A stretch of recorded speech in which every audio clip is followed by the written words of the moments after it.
ദേവാമൃതം. ദേവാമൃതത്തിൽ ഇനി ജ്യോതിഷ പങ്ക്തി. ദേവാമൃതം.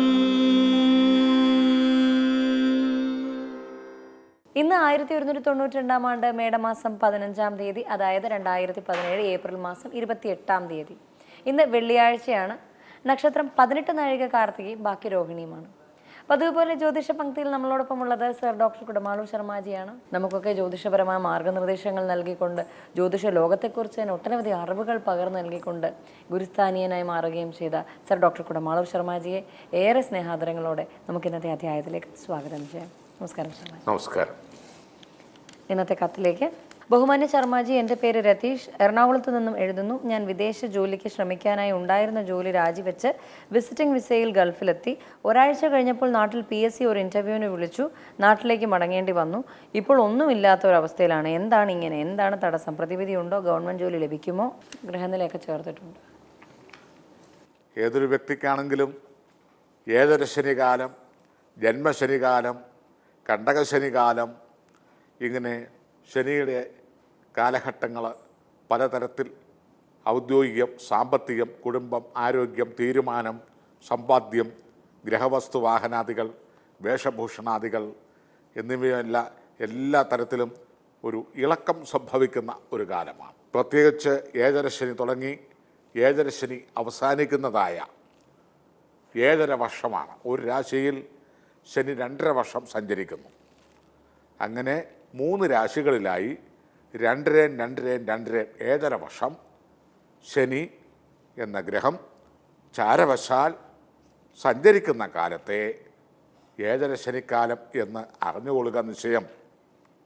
ഈ ഏഴര ശനി ഒരു 10-നും 20-നും മധ്യേ സംഭവിക്കുന്ന ബാല്യകാല ശനിയാണെങ്കിൽ ഈ സമയത്ത് തൊഴിൽപരമായ ബുദ്ധിമുട്ടുകളൊന്നും ബാധിക്കുന്നതല്ല. വിദ്യാഭ്യാസത്തിൽ എന്തെങ്കിലും ചെറിയ ചെറിയ മിസ്റ്റേക്കുകൾ, അതുപോലെ ചെറിയ സൈക്കിൾ അപകടങ്ങളോ, അല്ലെങ്കിൽ പന്ത് കളി, അല്ലെങ്കിൽ ക്രിക്കറ്റ്, അല്ലെങ്കിൽ മറ്റെന്തെങ്കിലും വിനോദപരമായ കാര്യങ്ങൾ, അല്ലെങ്കിൽ കൂട്ടുകാർ കൂടി വരുന്ന എന്തെങ്കിലും കുറ്റങ്ങൾ, ഇതിനകത്തൊക്കെ ചെന്നപ്പെടാനുള്ള സാധ്യതകളും ഒക്കെ ചെറിയ തോതിൽ ബാല്യശനി ആയിട്ട് ദോഷങ്ങൾ മാറും. ഏതാണ്ട് ശരാശരി 30 വയസ്സ് വരെ എന്നാണ് അതിൻ്റെ ബാല്യശനിയുടെ കാലം. ഏഴര ശനിയിലെ ആദ്യ മടങ്ങ്. രണ്ടാമത്തെ മടങ്ങ് 30-നും 60-നും മധ്യേ 2ാം ഘട്ടമാണ്. ഈ ശനിക്കാലം പൊങ്കശനി എന്ന് പറയും. ഒരു മനുഷ്യനെ പൊക്കിവിടാൻ ആയിട്ട് ക്ലേശഫലങ്ങൾ കൊടുക്കും. അതായത് ഒരിടത്ത് സ്വൈരമായി ജീവിക്കുന്ന അല്ലെങ്കിൽ ജോലി ചെയ്യുന്ന ഒരാളിനെ ട്രാൻസ്ഫർ പ്ലസ് പ്രൊമോഷനോടുകൂടി ട്രാൻസ്ഫർ കൊടുക്കും. ജീവിത സമ്പാദ്യങ്ങളിലേക്ക് വേണ്ട കഷ്ടപ്പാടുകൾ ഈ പൊങ്കശനിയിൽ വരും. അതായത് 30-നും 60-നും മധ്യേ. മിസ്റ്റർ രതീഷിനെ സ്വന്തം നാട്ടിൽ നിന്ന് ജോലി രാജിവെച്ച് വിദേശത്ത് പോയി, അവിടെയില്ല, കടിച്ചതുമില്ല, പിടിച്ചതുമില്ല എന്ന് പറയുന്ന രീതിയിലേക്ക് വന്നപ്പോൾ ജീവിതം ഒന്ന് പഠിപ്പിച്ചു എന്നുള്ളതാണ്. ജീവിതം പഠിക്കാൻ വേണ്ടിയും ശനി ദോഷകരമായിട്ട് നിൽക്കും. ആ ശനി തന്നെ ഗുണകരമായിട്ട് പിന്നീട് നമുക്ക് ജീവിതം എന്താണെന്ന് പഠിക്കാനായിട്ടുള്ള അവസരം തരികയും ജീവിതം പഠിപ്പിക്കുകയും അതിൽ നിന്നൊരു പുനർവിമോചനം ഉണ്ടാക്കിയെടുക്കുകയും ചെയ്യുന്നതാണ്. ഒട്ടുമുക്കാലും മൂലം നക്ഷത്രം, പൂരാട നക്ഷത്രം, ഉത്രാടത്തിൻ്റെ ആദ്യത്തെ 15 നാഴിക ചേരുന്ന ഈ 2 നക്ഷത്രമടങ്ങുന്ന ഈ ധനുരാശിക്കാർക്ക് ഈ ഏഴര ജന്മശനി, ഏഴര കണ്ടകശനി, അതായത് ജന്മശനി എന്ന് പറയുന്ന ശനിദോഷമാണ്. 2016-17 ജനുവരി മുതൽ ഈ ഒരു അവസ്ഥയ്ക്ക് ശക്തി കൂടി. ജനുവരി 26 മുതൽ അടുത്ത 2.5 വർഷം ജന്മശനിക്കാലമാണ്. അതിൽ കർമ്മവ്യാഴവും കൂടെ, അതായത് ജനിച്ച രാശിയുടെ 10ാം രാശിയിൽ വ്യാഴവും ചാരവശാൽ സഞ്ചരിക്കുന്നു. കഴിഞ്ഞ സെപ്റ്റംബർ മാസം മുതൽ 10ാമിടത്ത് വ്യാഴവും ജന്മശനിയും ഒന്നിച്ചനുഭവിക്കുന്ന ഒരു കാലഘട്ടമാണ്.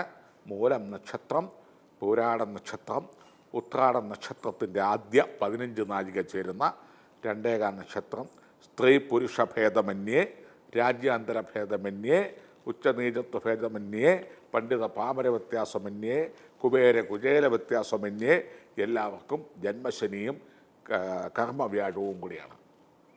ശരാശരി ഇതിന് പറയുന്നത് വ്യാഴം 10-ൽ ജന്മശനിയോടുകൂടി നിൽക്കുകയാണെങ്കിൽ പൊത്തിലൊളിക്കും, പാത്ത് നടക്കും, പതുങ്ങി നടക്കും, പഴികേക്കും ഉദ്യോഗ സംബന്ധമായോ ബിസിനസ് സംബന്ധമായോ കുടുംബപരമായോ ഭരണപരമായോ നേതൃത്വ നിലയിൽ നിൽക്കുന്നവരോ നേതൃത്വമില്ലാത്തവർക്കോ ഒക്കെ സംഭവിക്കാവുന്ന ഒരു വിശേഷമാണ് ഈ ജന്മശനിയും കർമ്മവ്യാഴവും വരുമ്പോൾ തങ്ങളെ തൻ്റെ കൂട്ടരോ തള്ളിപ്പറയും.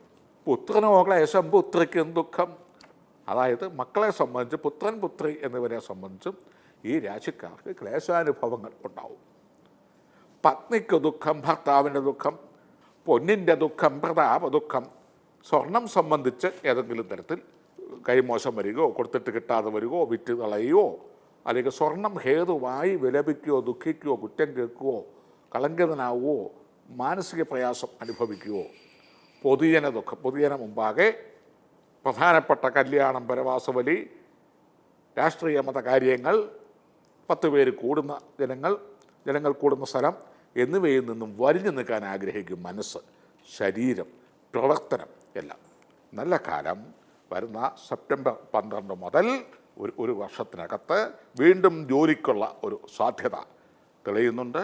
അതുവരെ കർമ്മവ്യാജത്തിന് ആയിട്ട് ദേവാനാം ജക്ഷീണാം ജ ഗുരും കാഞ്ചന സന്നിഭം ബുദ്ധിഭൂതം ത്രിലോകേശം തം ഗുരും പ്രണതോസ്മ്യഹം എന്ന ഗുരുവിനെ സ്മരിക്കുന്ന പ്രകീർത്തിക്കുന്നതായ വ്യാജമന്ത്രങ്ങളും നീലാഞ്ജന സമാനാഭം രവിപുത്രം യവാഗ്രജം ഛായാ മാർത്താണ്ഡ സംഭൂതം തന്നമാമി ശനീശ്വരം ശനിദേവനെ പ്രകീർത്തിക്കുന്ന ശനിസ്തോത്രങ്ങളും കൊണ്ട് ശനിയാഴ്ചയും വ്യാഴാഴ്ചയും യഥാശക്തി പൂജാദികളോ ഹോമാദികളോ ജപ പൂജാദികളോ ഒക്കെ ചെയ്ത് ദാനധർമാനുഷ്ഠാനങ്ങളും ചെയ്താൽ ഈ ദോഷകാഠിന്യം മാറുകയും വരുന്ന സെപ്റ്റംബർ മുതൽ പുതിയ ഉദ്യോഗം, പുതിയ വരുമാനം, ദുഷ്പേര് മാറിക്കിട്ടും, രക്ഷാമാർഗം കിട്ടും. ഈ രാശിക്കാർക്കെല്ലാം പൊതുവേ ഒരു നല്ല കാലം തുടങ്ങുന്നു. ഇപ്രകാരം ദോഷപരിഹാരമൊക്കെ ചെയ്ത് മുന്നോട്ട് പോവുക. ജ്യോതിഷഭക്തിയുടെ ഇന്നത്തെ അധ്യായം ഇവിടെ പൂർണ്ണമാവുകയാണ്. ജ്യോതിഷപരമായ മാർഗ്ഗനിർദ്ദേശങ്ങൾ ഡോക്ടർ കുടമാളൂർ ശർമാജിയിൽ നിന്ന് അറിയുവാൻ താല്പര്യപ്പെടുന്നവർ താഴെ കാണുന്ന നമ്പറിൽ അദ്ദേഹത്തെ കോൺടാക്ട് ചെയ്യാവുന്നതാണ്. പ്രശ്നപരിഹാരങ്ങൾ സ്വായത്തമാക്കാവുന്നതാണ്.